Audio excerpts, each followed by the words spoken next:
Olá pessoal, tudo bem? Eu sou Estevão Secato e começa agora mais um episódio do Virando a Mesa. Hoje com Stevenson Palma, o CEO e fundador da Certis, uma empresa de transformação digital. É isso, Stevenson? Estevão, muito obrado pelo Obrigado. convite. O foco da Certis é ser uma consultoria que ela apoia seus clientes em toda a jornada de transformação digital. Olhando desde todas as cadeias de valores do cliente, os processos, e ver como que a gente pode colocar tecnologia nisso. Automatizando o processo, colocando uma boa dose de IA, falando de soluções em cloud e também desenvolvendo sempre novos produtos digitais. Perfeito. Me fala uma coisa, eu não faço mais, eu faço bastante turnaround, reestruturação de empresas e é um ato de virada de mesa. Sim. Eu não faço mais isso sem considerar a transformação digital. Está cada vez mais presente e ficou mais evidente na pandemia. Sim. Vocês ajudam empresas a darem esse salto, né, virarem a mesa usando a transformação digital? Sim, até você mencionou a pandemia, e no momento da pandemia foi o momento que a gente viu isso mais latente, porque nós vimos clientes que do dia para a noite não tinha como escoar produção, não tinha como realizar vendas, porque não tinha um canal digital para realizar isso. Então, até algumas pessoas na época falavam que a gente saiu de uma era de Flintstones para Jetsons em questão de meses. E foi isso que a gente ajudou os clientes a fazer. Então, colocando, né, os seus produtos na internet, ajudando eles nos processos de tanto de venda quanto atendimento de clientes, relação com os colaboradores. E hoje ainda isso acontece muito. Muitas vezes você tem muita questão de eficiência operacional. Eficiência operacional onde você vai pegar tarefas ainda manuais que sejam executadas mesmo, né, usando algumas aplicações, mas que você pode automatizar com robôs. Então, essa também é uma hora de virada de mesa, onde você vai cortar custo, colocar eficiência e reduzir riscos e erros para o cliente. Então, você pode usar a transformação digital tanto para melhorar o customer experience, né, a experiência do consumidor, ele vai chegar Perfeito. mais facilmente ao seu produto, Uhum. tanto para isso quanto para a redução de custos, né? Exatamente. Perfeito. Então, tem duas frentes que TI sempre vai ajudar. Tanto ajudar o cliente a vender mais, quanto ajudar ele a gastar menos. Se for com esse discurso, né, você tem, né, algum projeto para fazer. Fora disso, aí talvez alguma coisa regulatória, alguma coisa de segurança. Mas quando você fala de transformação digital, a maioria das vezes é olhar ou à frente, quando você vende, ou quanto você gasta, de forma a economizar isso. E quais são as principais ferramentas aí que tem de transformação digital? É que transformação digital ela é um conceito. Então ela passa para entender pelo o processo do cliente, a jornada do cliente, como ela gera valor e de que forma que a gente pode digitalizar aquilo, colocar tecnologia para melhorar tanto o customer experience como o trabalho em si do colaborador que está executando essa jornada. E quais são as ferramentas? É bot? Aqui, tem várias, né? Mas na Certis nós trabalhamos com 3 áreas principais, 3 business units principais. A business unit de Hyper Automation, onde a gente fala de automação de processos, implementação de robotização, que nós chamamos o conceito de RPA, Robot Process Automation. Então a gente pega uma cadeia de um processo, automatiza ela e também coloca os robôs para executar tarefas repetitivas. E também IA, onde a gente coloca uma inteligência artificial para entender o processo, para produzir insights e até executar tarefas. E agora com a IA generativa, né, isso está muito mais quente no mercado. Então o ChatGPT ele veio fazer uma revolução, né, no mercado e na forma como a gente enxerga a tecnologia. E aí outros vieram junto, como o Google, como o IBM, com as suas inteligências artificiais. Então a gente acaba aplicando isso. Já está aplicando na prática? Já estamos aplicando na prática. Eu falei numa aula minha que se o cara não está usando ainda ChatGPT ou qualquer coisa similar, ele já está para trás, né? Não é que eu vou aprender, eu vou começar a aprender. Não, já devia ter aprendido. Né? A gente fala que você vai ter as pessoas que sabem trabalhar com isso e as que não sabem. Então, se você não aprende, não sabe trabalhar com a IA generativa, de fato você vai ficar para trás do mercado. Porque ou você vai ser disruptado por ela, ou você vai usar ela para disruptar alguma coisa. É um co-pilot, né? Não vai substituir, né? Eu nunca não sei, mas em princípio não substitui, mas você está ali com alguém te ajudando, né, a ter insights, a ter ideias, a melhorar seu trabalho, né? Tudo passa a ser mais fácil. Então, você pega como você trabalhava antes para você buscar informações, para você buscar resposta, buscar uma consultoria. Então, você tem tudo ali muito fácil. Então, olhando na parte de desenvolvimento de produtos digitais, hoje você consegue criar uma aplicação, né, muito mais rápido do que você criava antes. você descreve como você quer a aplicação, ele já te dá o código pronto. E aí você ainda tem código seguro, ele vai olhar todas as brechas de segurança e vai já corrigir para você. Então, é um trabalho que você tem que aprender muito mais a fazer perguntas, né? Saber perguntar para a inteligência artificial do que, de fato, operá-la de fato. A gente começou a trabalhar com inteligência artificial desde 2016. E um projeto de um bot simples levava muito tempo para você criar um diálogo, para você fazer a curadoria, para você enriquecer ele e ser relevante e o usuário não querer sair dele e ligar para um atendente. Agora, é questão de minutos, você tem, né, um bot que já sai falando sobre o seu negócio muito melhor do que você, às vezes. Então, foi uma revolução muito grande no mercado nesses últimos 6, 7 meses, né, que o ChatGPT entrou em produção. Legal. E conta um pouco, você se formou na Poly, sim, e aí você já qual foi essa... Como é que foi montar essa empresa? Eu fiz engenharia de computação na Poly, me graduei em 2004, lá eu conheci meus sócios, e no momento do projeto de graduação, a gente já imaginava fazer um projeto pensando em montar uma empresa, né?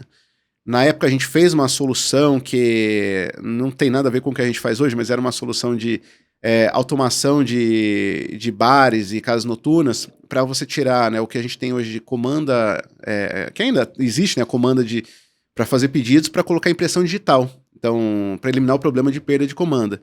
E na época foi um sucesso o projeto, teve boas notas na avaliação, e veio até uma pessoa, né, da Espanha olhar nosso projeto e querendo levar isso para lá. Só que nós não tínhamos quase nenhum conhecimento de empreendedorismo, né? Então a gente ficou um pouco reticente e não seguimos. Passou um tempo, então eu falo que a gente tinha uma sociedade, mas não tinha uma empresa de fato ainda. Nós sempre nos reunimos para pensar que ideia que a gente poderia lançar para montar uma empresa. Na época eu trabalhava com segurança da informação, mas na parte de desenvolvimento de soluções de criptografia e assinatura digital. Uhum.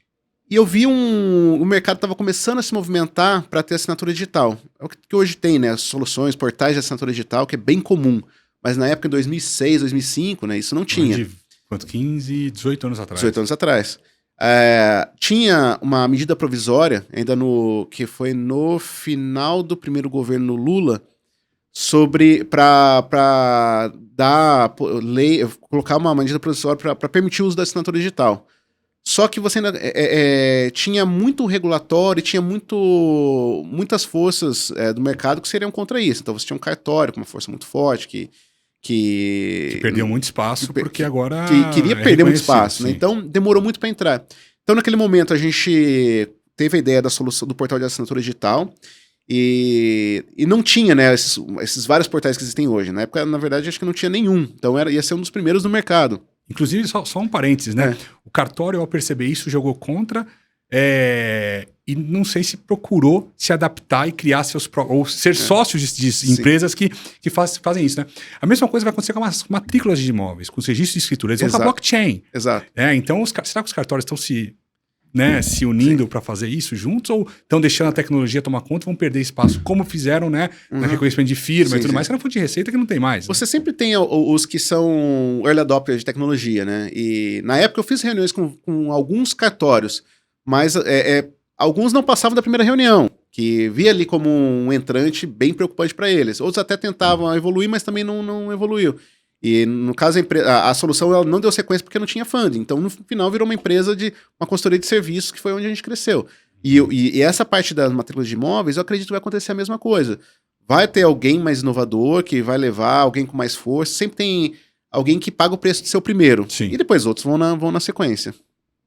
E aí, como é que foi a história de vocês? Então, vocês estavam lá na Poly, tiveram esse projeto? Aí tivemos o projeto, fizemos a solução, aplicamos para entrar numa incubadora da USP, o CETEC, com a solução, fomos aprovados, ficamos ali incubados durante 5 anos, mas pivotamos pela primeira vez lá dentro, onde saímos, né, dessa solução e viramos uma empresa de serviço, consultoria de tecnologia, pensando em automação de processos, integração, que no final hoje virou a transformação digital. Como é que funciona, para quem não conhece, como é que funciona essa questão, essa incubadora? O CETEC, né, ela é uma incubadora de empresas que fica na Universidade de São Paulo. ela tem processos seletivos ao longo do ano, né? Na minha época eram 3 processos ao longo do ano, hoje eu não sei exatamente como tá, mas no site deles, né, detalha tudo direitinho. Você tem que ter uma ideia de inovação, você submete, você não necessariamente precisa já ter uma empresa pronta, que era o nosso caso, não tinha um CNPJ criado, e eles avaliam as ideias que chegam e aprovam algumas. Nisso eles te fornecem uma sala, todo o apoio de consultoria de contabilidade, administração, financeiro, eles RH. Dão tudo isso. E até apoio a unidades de fomento para você conseguir algum dinheiro para você se alavancar inicialmente. Nisso você vai ficar lá. O objetivo da incubadora é você desenvolver seu produto ou seu serviço, lançar no mercado, começar a se sustentar e aí você sai da incubadora e vai pro mercado. Você tem que repagar a incubadora ou não? Eles ficam com um pedaço da empresa? Eles ficam com royalty durante um período do que você desenvolveu lá dentro. Então, eu não sei como está hoje, acredito que 2 anos, eles têm um percentual que eles retêm, né, do seu faturamento em cima do serviço ou produto que você criou lá dentro. Legal. E aí isso te ajudou a alavancar e sair do zero e montar uma empresa? Ajudou bastante, porque naquele momento, né, as nossas despesas... Qualquer despesa extra era muito dinheiro pra gente. Eles pagam salário ou não? Eles pagam salário pros executivos? Não pagam salário. Então você tem que fazer Tem unidades de fomento que fazem isso. É bootstrap total. É bootstrap total.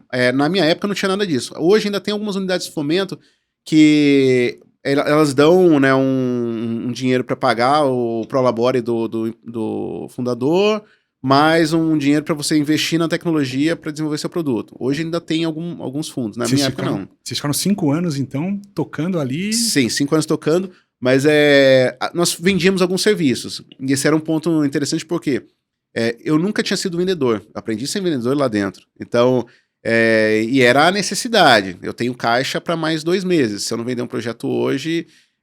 talvez daqui 3 meses eu vou quebrar. Então eu tenho que vender um projeto hoje. Da mão para a boca é real. Assim, exatamente. O primeiro projeto que me deu condição de pedir demissão do meu emprego e fazer meu sócio, que era recém-casado, tinha acabado de comprar um apartamento com a esposa, não tinha também nenhum fundo como eu, pedir demissão, era um projeto de 2 meses. E eu falei pra ele, olha, agora a gente tem que se esforçar muito. 2 meses? Esses politécnicos são malucos, hein? Tudo maluco.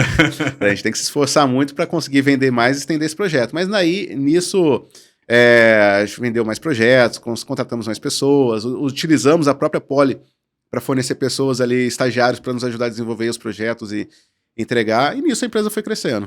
E aí, como é que foi essa saída da incubadora para virar empresa, para virar empresa independente? É engraçado porque a incubadora, né, a gente tinha muito medo de sair lá de dentro. Porque pensa no ambiente de uma incubadora, né, de bebê, o bebê tá lá quentinho, tranquilinho, então vai sair para o mundo real, o medo daquilo. Então tinha esse medo de como vai ser na hora que a gente sair daqui, tiver que pagar um aluguel muito mais caro, fornecedores muito mais caros, como vai ser. E na época, eu tinha conversado com um empresário que tinha saído da incubadora há uns 2 anos, ele falou, cara, pra mim a melhor coisa que aconteceu na minha vida foi sair da incubadora, porque eu comecei a enfrentar problemas reais, maiores, e eu não tinha pra quem recorrer, e eu tive que me virar pra fazer a coisa acontecer. E foi o que aconteceu, nossa taxa de crescimento aumentou muito depois que a gente saiu da incubadora, porque os desafios vieram mais latentes, a necessidade... às vezes, até uma inadimplência de clientes, e a gente não tinha espaço para inadimplência, mas a gente tinha que correr com isso, vendas, contratação, e nisso foi onde eu vejo que nós crescemos, às vezes, em 1 ano, muito mais do que os 5 anos que a gente cresceu lá dentro da incubadora. E isso foi então vocês saíram da Poli em 2004? Nós saímos em 2004, 2006 foi o processo do CETEC, 2007 começamos o CETEC, começamos a CETEC em 2007, 2008 foi a primeira venda, então foi quando eu pedi demissão do meu emprego na época. E 2012 saímos da incubadora. Qual que era o perfil de cliente que vocês tinham naquela época? Nós sempre tivemos clientes no perfil mais médio e grande. Então, nos primeiros projetos, né, eram consultorias menores que a gente entrava como mão de obra mesmo para ajudar no desenvolvimento de problemas críticos. Então, o posicionamento nosso naquele momento foi, vamos pegar os problemas mais complexos, que ninguém consegue resolver, mas cobrando um valor baixo para ganhar mercado. Sim. Então, em vez de contratar uma Accenture ou uma grande consultoria que cobra um valor muito alto, né? A gente entrava com valor 20%, 30% do que uma grande consultoria cobra, e assim a gente ganhava os projetos. Nisso, nós fomos fazendo nosso nome, né? Resolvendo desafios complexos, e aí nisso então, a gente fomos pegando também projetos mais fáceis, porque daí já tinha uma confiança do mercado. Sim. Então, mas nos fizemos, né, projetos em grandes varejistas, né, até no começo. Posso falar de nome? Pode. Então, Grupo Pão de Açúcar, Editora Abril, na época Áurea de Editora Abril, Telefônica, até Itaú, Santander. Então foram surgindo já desde o começo, né, alguns grandes clientes. Só que a gente sempre tinha, né, alguém nos levando nesses clientes, porque nós éramos uma empresa muito pequena, não tinha nome. Depois a gente começou parceria com grandes vendors. Então a IBM foi uma empresa que sempre nos ajudou muito. Então a IBM, como sempre teve uma grande participação no mercado, e a gente tinha uma especialização em algumas soluções que poucas empresas tinham, então eles levavam a gente nesses clientes. Então nisso nós fomos crescendo também. Hoje, né, eu digo que a gente consegue muito mais ir por conta própria do que realmente com o apoio de um grande parceiro. E o que você, na época você considerava solução complexa e simples? E hoje, o que é solução complexa? Você mudou? Naquele momento, a gente nunca pegava um projeto do começo, né?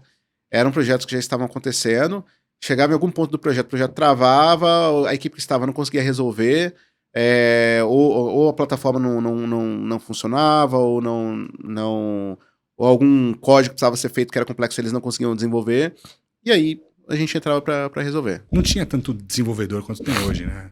Não tinha.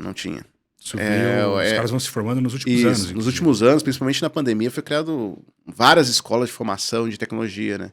Uhum. Então, acredito que hoje a gente está num momento de salário de desenvolvedor muito mais alto do que sempre teve. Acho que diminuiu um pouquinho, né? Mas falta gente no mercado que saiba disso? Faltou muito, mas a falta se deu para uma alta demanda que, na minha visão, não foi tão necessária assim.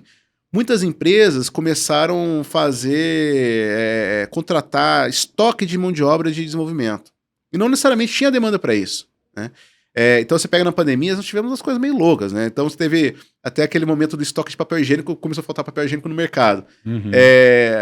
E quando começou a digitalizar, você teve um grande aumento de acqui-hire no mercado, né? Na compra de empresas de tecnologia só pela mão de obra.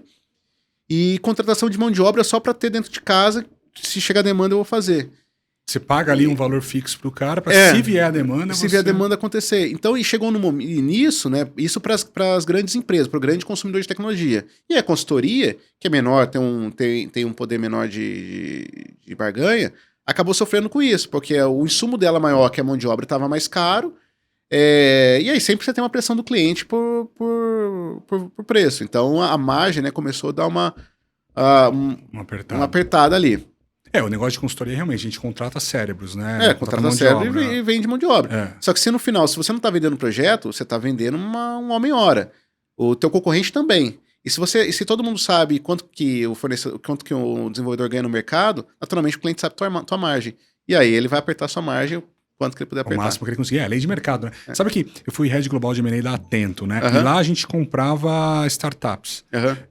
E tinha muita dificuldade nessa questão de mudança de mindset da área comercial, de parar de vender homem-hora e começar a vender eficiência, né? Então, a tese era, se é uma startup, se junta com a Atento, que tem 400 clientes grandes do mundo inteiro, fatura 10 bi, eu vou pegar a sua startup que fatura 1 milhão, 2 milhões por mês e vai virar 40, 50 milhões por mês. Sim. O que eles esqueceram de colocar e faturar é que os vendedores aqui não estavam alinhados com vender isso daqui. Exato. Né? E aí tivemos que ter uma mudança de cultura, e mudança de cultura imposta por mudança de remuneração dos executivos aqui. Se você não vender eficiência, você não vai ganhar mais bônus. Então você não passa a ser medido mais por homem-hora, e agora você passa a ser medido por margem. Né? E aí conseguiu fazer a integração um pouco mais fácil. A gente sempre trabalhou nisso, na remuneração baseada em margem.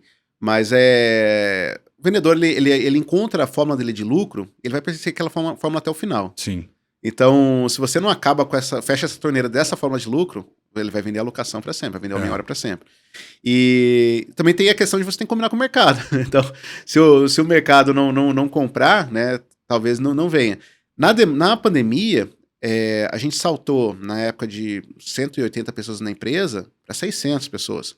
Triplicou na pandemia. E qual foi a grande avenida de crescimento? De fato, foi a venda de homem-hora, naquele momento. Porque o mercado estava comprando isso. Sim. Então, ou eu fechava a porta para aquilo e me mantinha vendendo eficiência, ou eu me abria para aquilo. Claro. E foi aí que escolheu se abrir. A flexibilidade é muito importante. Né? Só que agora, o mercado já não está mais comprando tão facilmente homem-hora. E nem a gente quer vender. Né? A gente voltou a se posicionar para vender eficiência. Por quê?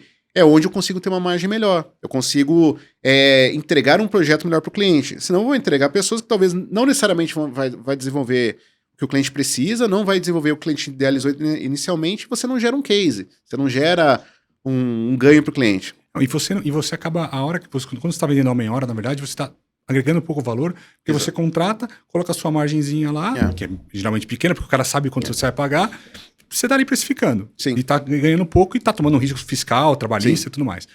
A hora que você vende eficiência, né, que é o que vocês estão fazendo muito bem, o cara não tem como precificar tão bem, porque ele não sabe o que você está fazendo ali.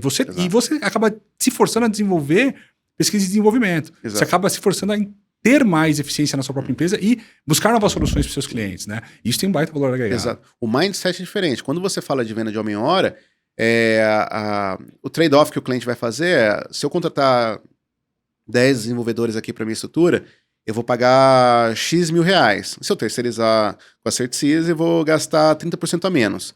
Agora, se eu falo de vender eficiência, eu tenho um processo que me custa tanto. Depois eu implementar esse projeto da Certsys, esse processo eu vou economizar esse processo em 50%. Vou ter um payback em 2 anos. E me fala uma coisa, Stevenson. Quando vocês saíram lá da incubadora, montaram a empresa, começaram a crescer em 2012, tiveram momentos de crise na empresa? Sim. Crises e mudanças e viradas de mesa. Eu até falo que uma coisa que eu quero que a Certsys seja uma empresa... Eu admiro muito empresas que duram muito tempo. Até empresas... Na Europa você vê bastante empresas de 500 anos. Né? Eu estou estudando com um colega alemão que ele tem uma empresa familiar que é uma das joalherias mais antigas da Alemanha, desde 1500. Então... Eu admiro muito as empresas que... Cervejarias têm 1000 anos. Cervejarias têm 1000 anos. Empresas extremamente resilientes. Só que a única certeza que a gente tem é que essa empresa ela mudou muito ao longo do tempo e passou por muitas crises. Então eu falo para o time todo que a única coisa que eu tenho certeza na empresa é que daqui a 10 anos a gente vai estar fazendo muita coisa diferente do que a gente está fazendo hoje. Você faz totalmente diferente do que fazia há 10 anos. Exato. Né? E a gente tem que se preparar para essa mudança, né? Então, a gente tem que estar sempre se preparando para mudar nossas vidas, a organização e o mundo. É assim que a gente vai evoluir, é assim que a gente vai conseguir continuar perene. Senão a gente vai ser disruptado. Então, e geralmente essas mudanças vêm na crise. Então, começa lá pelo começo. Né? Eu tinha uma solução de assinatura digital que acho que as pessoas olham hoje e falam, pô, você é maluco, você foi um dos primeiros no mercado, por que você não continuou? Você teria um unicórnio hoje. Talvez. Mas naquele momento eu não tinha fundo para fazer isso. Você não tinha uma oferta de capital como você tem hoje. Hoje está um pouquinho menos, né? Por conta de crise financeira, mas você tem uma grande oferta de capital. Naquela época era mais incomum não isso. Não tinha uns VCs ainda, botando dinheiro, seed money, sem, assim, né? Você vê muito VC colocando dinheiro em coisa ruim e coisa boa também, né? Na média dá bom, né? Eles estão ganhando um dinheiro legal. Agora, a oferta de crédito e de dinheiro no mercado cresceu muito nos últimos anos. Sim. Né? Agora, aqui no Brasil... está um pouco menor por conta da questão macro. Os Estados Unidos também, porque eles viram que muitos deles não se pagaram, né? Muitos deles surfaram uma onda que não tinha ali. Pô, a empresa perdendo dinheiro e só conseguia se rentabilizar nas novas entradas de capital. Mas, de qualquer forma, na tua época, ela não tinha isso ainda. Não tinha. Era só Private Equity, estava também... Alguma coisa de Private Equity e também algumas unidades de fomento. Então, você tinha lá um FINEP, você tinha um BNDES, mas também era bem difícil você conseguir. Não tinha como escalar. E não conseguia. Então, no final, mesmo tem a burocracia, né? Você consegue um desse, demora muito tempo pra você ver o dinheiro. Sim. E às vezes você não tem esse tempo. Então, como eu falei, eu tinha projetos de 1 mês, 2 meses. 3 meses a empresa não iria existir mais. Então, foi a primeira crise que precisamos, vamos ter que sair um pouco da solução e vamos focar mais nessa linha que está dando algum dinheiro, que é resolver desafios complexos em tecnologia. no desenvolvimento, na automação de processos. E era vocês terem mão na massa mesmo? Mão na massa. 16 horas por dia, 20 horas por dia trabalhando? Sim. Dormia muitas vezes com o laptop na cama, acordava de madrugada, trabalhava mais um pouco. Às vezes a solução vem de madrugada, né? Sim, e acontecia, era muito comum, né? É legal pra caramba, mas não sinto tanta saudade assim também disso, né? Eu gosto de estar com a minha família, né? Curtir minhas noites de sono também. Mas essa foi uma primeira mudança. Depois, a gente viu que isso também não ia escalar. Não é todo mundo que tem problemas complexos no nível que a gente precisava resolver e eventualmente pagando o que a gente ia precisar para manter uma equipe altamente especializada. Então, começamos a parcerizar com fornecedores de tecnologia. Como que é essa parceria? Você... no próprio site, né, do fornecedor, tem lá um programa de canais, você aplica para esse programa de canais, desenvolve um plano de negócios junto, de como você vai ajudá-lo a vender mais e onde você pode agregar mais valor para ele. E aí o fornecedor vai te aceitar ou não. Vai ter alguma exigência de certificação técnica em cima das soluções, alguma exigência de que você já tenha conhecimento do mercado, né, alguma base de clientes, e aí vocês passam a trabalhar juntos. E nisso, ali, bom, agora a gente passa a ter uma força de vendas muito maior, porque tem um grande fabricante de tecnologia nos ajudando. Eu assessorei uma empresa de notebooks e desktops que tinha parceria com a Intel e com a Microsoft. E eles ajudavam muito. Tanto no desenvolvimento de produto quanto na venda também. Porque no final, o grande fabricante de tecnologia, ele fabrica uma solução. Só que se não tiver alguém para implementar e catequizar o usuário de como utilizar, o cliente como utilizar, não vai ter valor dessa solução. Então o ecossistema é extremamente importante para este mundo funcionar. Então é onde a gente viu uma janela de oportunidade. E aí onde nós crescemos. E só que aí você implementa uma solução, né? A IBM fala muito disso, que cada dólar de software que ele vende, ele gera $3 de serviço.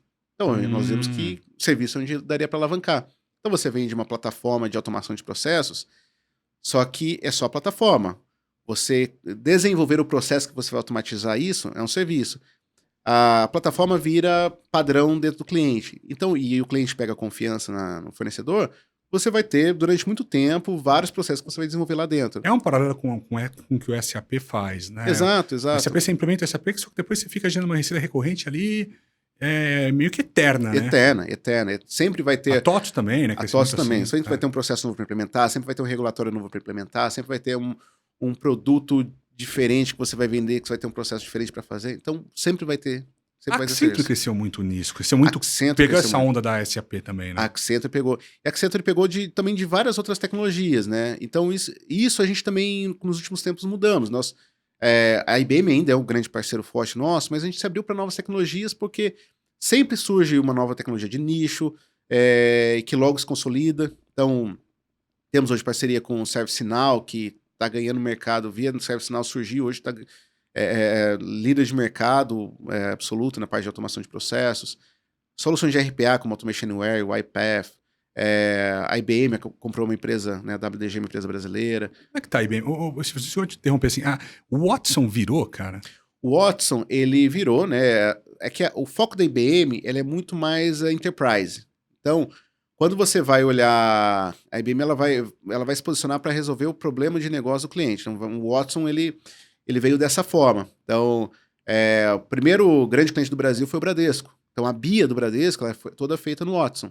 Uhum. Então, o ganho de negócio que o Bradesco teve com a BIA foi absurdo. A quantidade de ponto de atendimento que foi substituído pelo BIA foi muito grande. Como é que funciona o Watson? O Watson... ela é um conjunto, o Watson é um conjunto de APIs, né, que você utiliza para desenvolver essas soluções. Então tem tanto soluções como de conversação, APIs que você vai fazer tradução de linguagem de voz para texto, tradução, né, de português para inglês e outros idiomas, aprendizagem de máquina, aprendizagem de dados, criação de insights, né, geração de insights. E você junta todas essas APIs, né, como se fosse Lego, e cria uma solução. E agora o Watson ele tá lançando, né, lançou, né, no último mês, o Watson X, que é uma IA generativa, que é para concorrer de frente com o ChatGPT. Só que aonde que o Watson quer se posicionar, né, a IBM quer se posicionar com o Watson X? Justamente no mercado enterprise, porque você vai ter sempre um regulatório, você vai ter sempre um compartilhamento de informação de base Porque você quer pegar uma base de um ChatGPT, você quer pegar uma base de uma IA generativa, você quer colocar o seu conhecimento lá dentro também, e você quer ficar para você. Obviamente, isso é o seu segredo industrial, Sim. Você não quer compartilhar. Então, a IBM tem essa parte de segurança, né, muito forte. Bancos, né, tem muitos requisitos regulatórios que a IBM também está atendendo. Então, a IBM agora, acredito que ela está vindo muito forte, né, com o Watson X, para bater de frente. E uma outra onda que a IBM ela deve trabalhar muito forte é a computação quântica. A computação quântica, ela vai aumentar muito o poder computacional. Como é que funciona a computação quântica? Computação quântica, você vai entrar na base de física quântica, ela sai daquele modelo de zeros e uns que a gente conhece de bits e bytes, mas você vai ter o quantum bits, você vai ter estados do quantum bits, não é mais 0 e 1, vai ter o estado do bit. Então, a linha de pesquisa de computação quântica, ela já existe há muitos anos, né? Eu escuto isso desde a Poly, lá em 2002, e falava assim, o computador quântico vai ser um computador de alto poder computacional, que ele vai quebrar qualquer criptografia, porque ele consegue executar muito mais rápido as operações. Só que qual era o grande problema? É extremamente instável, né? Então, se você não conseguia manter a estabilidade dele, ele existia por nanosegundos, né? Então, o grande desafio foi construir ele de forma estável. Hoje, né, a IBM já tem, né, o quantum computing dele, a Google também, né, tem uma linha de computação quântica. Então, está evoluindo e, segundo a IBM, nos próximos anos vão ter grandes evoluções disso e já boas aplicações rodando em cima de computação quântica. Então, o problema é que computacionalmente, você leva meses para resolver, você vai trazer isso em escala de minutos. Isso aí não vai impactar o custo do Bitcoin, por exemplo? Que é muito mais fácil resolver as equações lá e... Possivelmente. A parte de segurança, ela tende a ser impactada por isso, porque as chaves criptográficas, elas tendem a ser quebradas muito mais fáceis quando você tem para um ataque de força bruta, né? Porque você vai ter um computador executando um processo muito mais rápido. Mas aí, por exemplo, você tem numa ponta isso e na outra ponta você tem os bancos e o sistema financeiro. Quer dizer, os caras estão se preparando para esses ataques, porque vai acontecer. Sim. Os fornecedores de tecnologia têm soluções que estão fazendo, né, para cuidar disso. O Google, eu vi que ele lançou uma chave criptográfica essa semana, eu vi essa matéria, a prova de computação quântica. Olha só. Então, naturalmente, isso vai acontecer. As linhas de pesquisa já estão acontecendo pensando nisso. Falando um pouco de IBM, só rapidinho. Eu vi uma discrepância, não sei se para você não era para mim, mas assim, que você acha? O Zoom tá valendo mais do que a IBM. Cara, como é que pode, né? Estranho isso. É estranho. Acho que muito... Com relação... É difícil porque eu não sei como está o resultado operacional, né, do Zoom. Mas se você pensar no histórico... Mas o histórico Enquanto a IBM tem de tecnologia e quanto foi investido de P&D para ter um Watson, para ter outras aplicações, e você pega uma ferramenta, que é uma ferramenta de video call, tá valendo mais. Essas discrepâncias que eu vi, que eu te falei no começo do episódio, do Venture Capital entrando e financiando, e essas valuations absurdos, né? Não, isso acontece muito.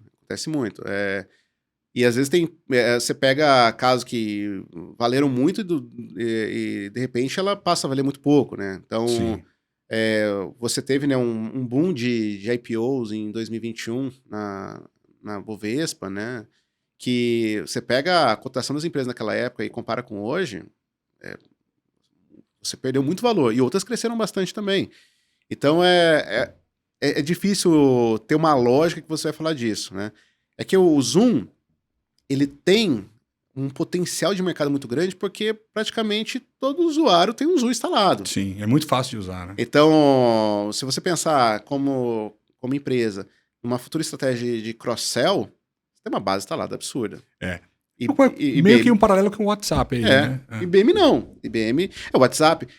Quando que o WhatsApp foi ter receita? E por quanto que foi vendido o WhatsApp? Sim. Então, são paralelos interessantes. Quer dizer, pela base de usuário instalado, acaba valendo muito, né? E me fala uma coisa.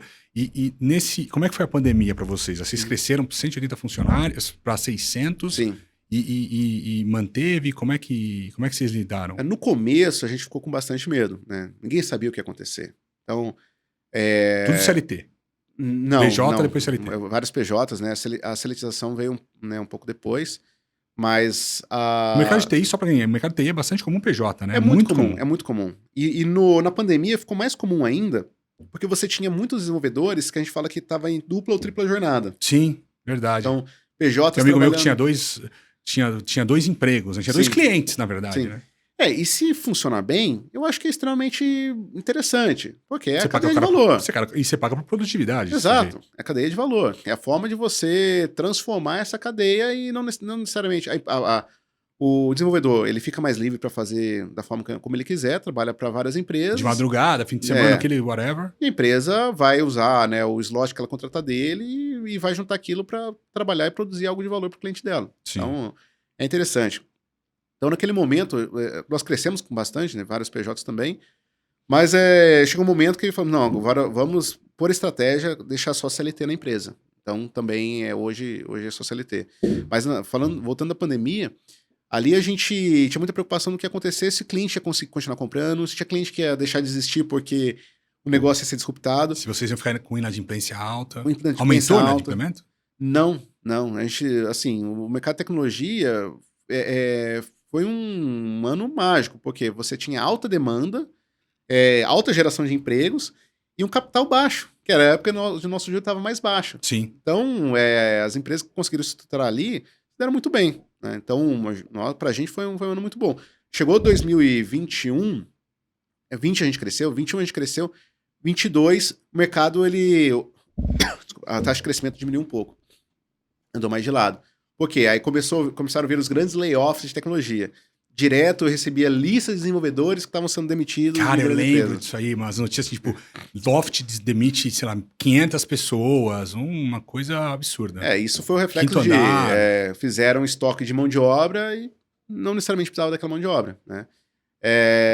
E agora, então, volta para um momento que eu gosto, vender eficiência e vender inteligência. Hoje está um pouco menor do que estava naquela época, então hoje a Certis está em torno de 400 pessoas.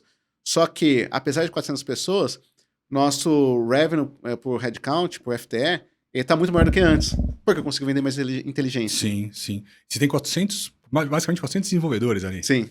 Caramba. 85% da empresa é formada por desenvolvedores, por consultores técnicos. E me fala uma coisa, e do ponto de vista financeiro, vocês também aumentaram bastante a receita? Sim.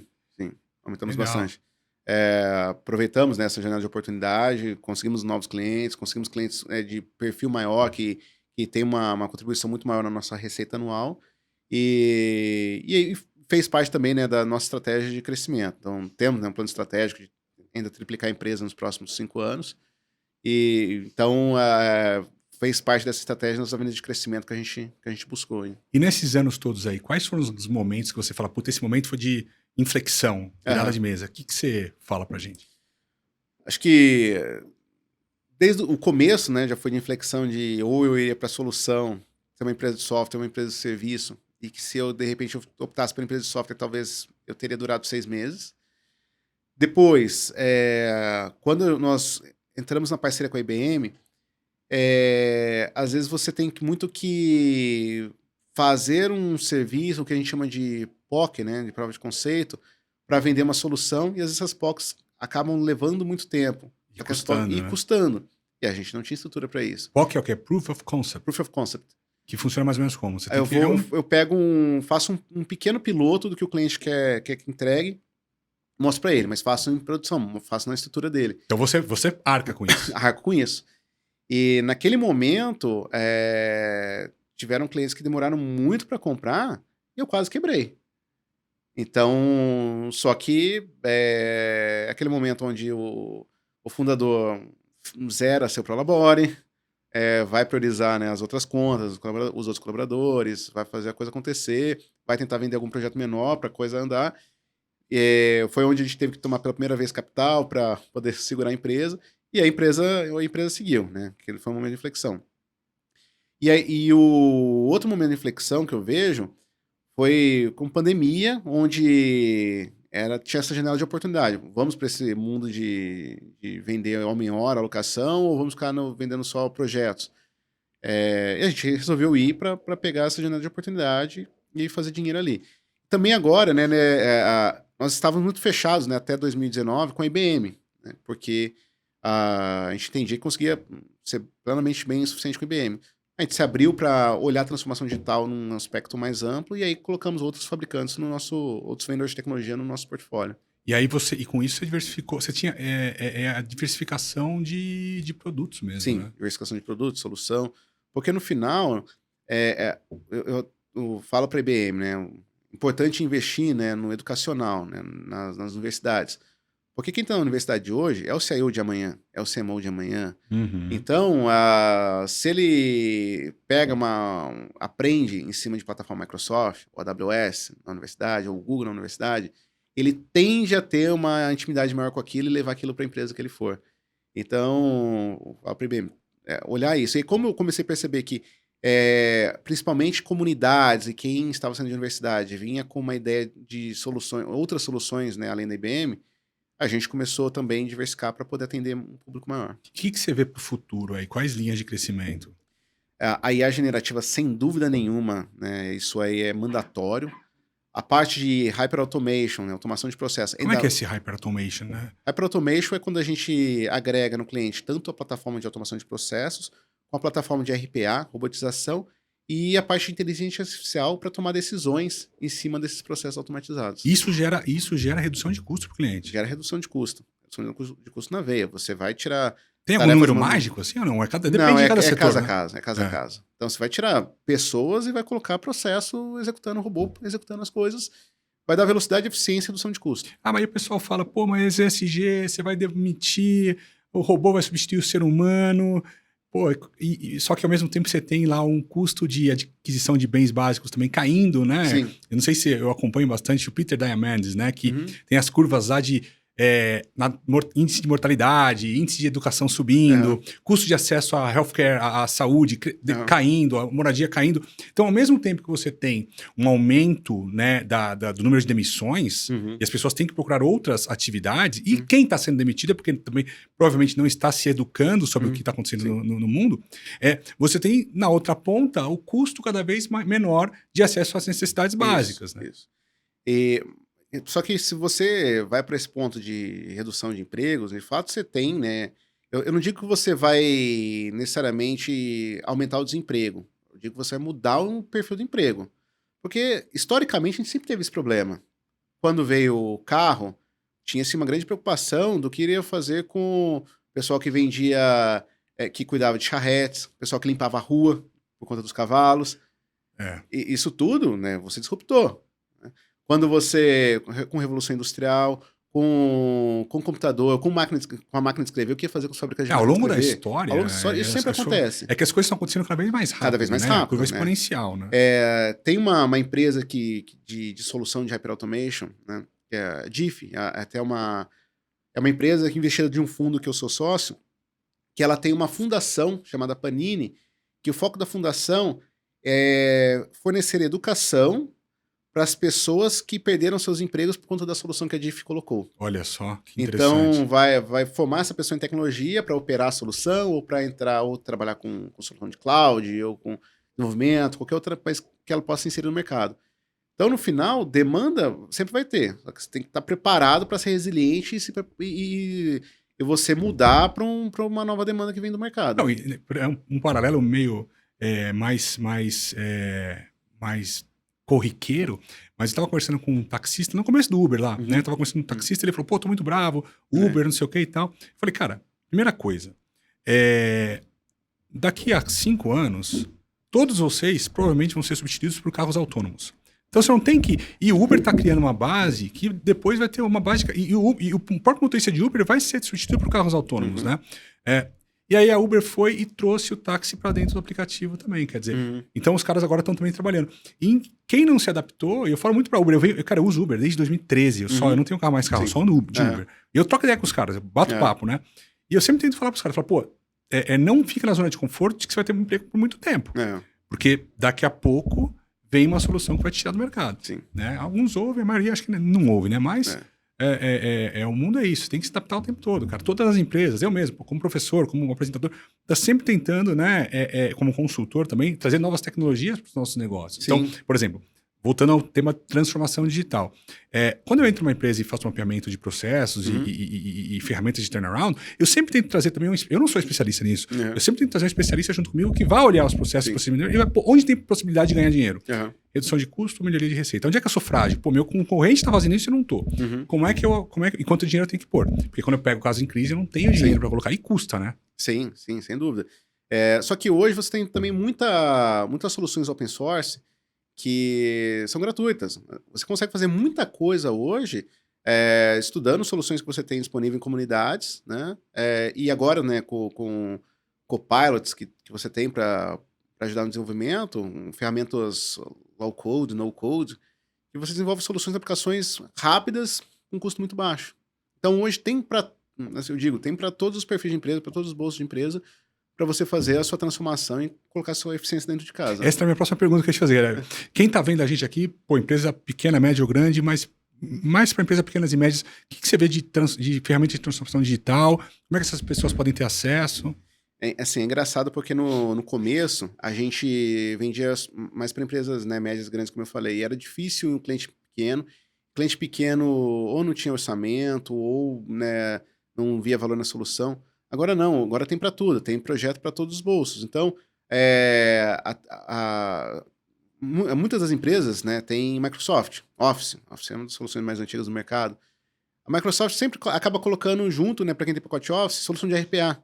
Então você pode ir lá, né, o Power Automate, usar o Power Automate para você fazer automação de tarefa corriqueira na sua planilha, né, análise que você faz corriqueira na sua planilha de inserção de dados, pega a informação de um lado, joga para o outro, ela pode fazer para você. Soluções de automação de processo também tem, né, algumas comunidades que você tem, plataformas que você consegue colocar, consegue desenhar seu processo, consegue automatizar, consegue refinar ele. Então, realmente tem para todos, né? Mesmo uma solução que a gente trabalha hoje, OutSystems, para low code, para desenvolvimento de aplicações, até uma aplicação, ela não te cobra nada. Né? Até um número menor lá de aplicações, ela não te cobra nada. Você consegue fazer isso também. Então, tem bastante no mercado. Porque no final, esses grandes fabricantes, eles querem mais que você utilize, que você se torne grande, porque daí é onde eles vão poder vender alguma coisa maior para vocês. Legal. Pô, Stevenson, obrigado pela presença. Obrigado, parabéns pela história. Pô, self-made man, muito interessante. E muito obrigado mais uma vez aí pela presença. Agradeço pelo convite. E, bom, é um prazer estar aqui com vocês. Obrigado, pessoal. Até o próximo episódio.